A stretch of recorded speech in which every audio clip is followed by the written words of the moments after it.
ಮಾಡಿವೆ ಗೆಳೆತನ.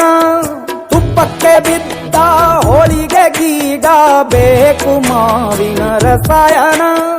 ಹುಬ್ಬಳ್ಳಿ ರೊಟ್ಟಿ ಕಾಳು ತಿಂದೋನೆ ಗಟ್ಟಿಯಾಳು. ಮಂಡ್ಯದ ಮುದ್ದೆ ಬಾಡು ಉಂಡು ನೀನಿದ್ದೆ ಮಾಡು. ಅಂಕೋಲ ಕೋಳಿ ಸಾರು ಮೂಗಲ್ಲು ನೀರು ಜೋರು. ಕುಂದಾಪುರ ಕಾಣೆ ಮೀನು ಇನ್ನೆಲ್ಲೂ ಕಾಣೆ ನೀನು. ಹಂಚಿ ಉಂಡರೆ ಅಧಿಕವಾಗುವ ಸರಳ ಸ್ನೇಹದ ವಿರಳ ರುಚಿದು ಜನುಮವೇ.